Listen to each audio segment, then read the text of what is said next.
Let's move on to England's under-21 Euros triumph. Winning it once is pretty good. Winning it twice, defending it, that's pretty special, isn't it? It is special, and particularly, I mean, Lee Carsley has done a fantastic job, and he was probably missing about 8 or 9 players who could have been easily in the squad, and probably another 2, 3 more who were eligible, who just simply weren't considered because they're embedded in the senior team, like Jude Bellingham, like Miles Lewis-Skelly, players like that. And he's bonded this team. But look, it's credit to the Football Association because they have built up the player pathway. Gareth Southgate was very heavily involved in that. John McDermott, the technical director, Dan Ashworth, who's now back at the FA. So this is not a complete surprise. England have been working on this. St George's Park is really important. And then you've got this proliferation of talent that's emerging from Premier League and EFL academies. And you see Elliott here, the way he took that goal, and you can see the camaraderie here with Cresswell and Anderson joining in, and Amari Hutchinson scoring the second.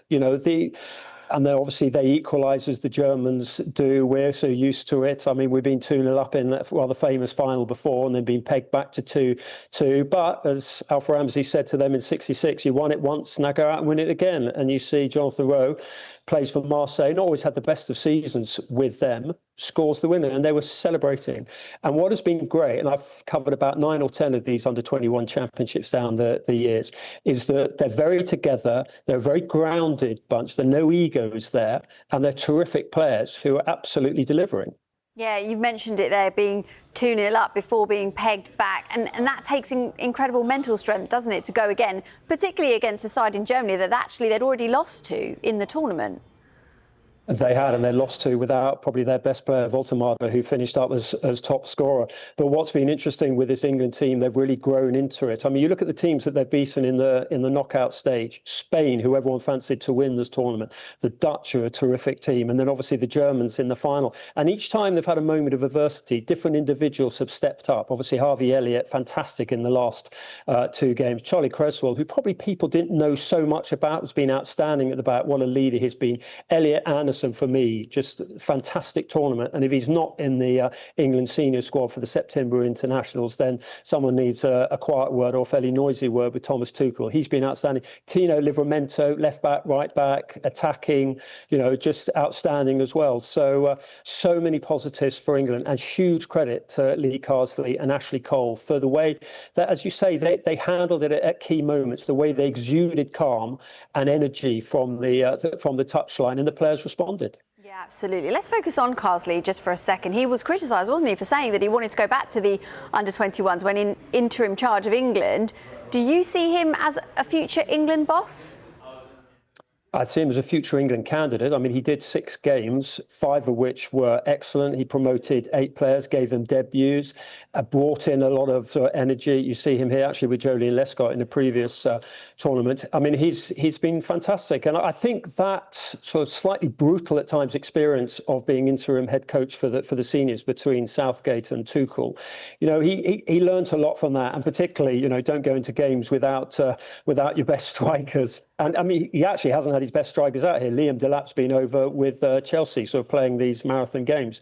So, but he's done fantastically, the way he's juggled his resources. And yeah, coming back to your point, absolutely contender. I imagine Eddie Howe will be number 1 when Tuchel goes. But Carsley, everything he's done here, and the way that Mark Bullingham, the FA CEO, spoke so effusively about him last night, indicates that absolutely he will be in the frame. And he has signed a 2-year deal to continue with the under-21s at the start of the month. But after this, do you think that he might receive a few other job offers? I think he will. I mean, clubs will obviously be interested in him. But, there's some managers who actually suit working with, international teams, and particularly with younger players. And we've also seen in recent years, you look at Scaloni with the Argentinian team. I think he was coaching the under-23, stepped up to the senior team and won the World Cup with them. De La Fuente, as England found out to their cost last summer, he was working with their under-21s and then stepped up to the senior team. So, look, there is very much a pathway within the national associations which Lee Carsley's got. I think he's cute enough to realise that that's where his strengths lie. Whether he would want the complete sort of media skirmishing and everything and dealing with, you know, owners and fans and everything on an intense day-by-day basis with a club, I'm not so sure. Also, he's got a winning formula with the under-21s, and he'll either step up to the seniors or maybe go for the three-peat, as the Americans call it. Yeah, and I'm going to take it one step further, Henry. You know, Gareth Southgate got his knighthood recently. Do you think we could see a Sir Lee next time around? I mean, I think he would have to do something with the seniors. But I think the most important thing is talking to the players in the mix zone last night. They all spoke so enthusiastically about him, not simply as a coach and a tactician and someone who sets up really interesting drills on the training ground for them, sets them up well, but as a man. And he's a very impressive, grounded individual. And that embodies this team, strong in adversity, grounded and ready to deliver for their country.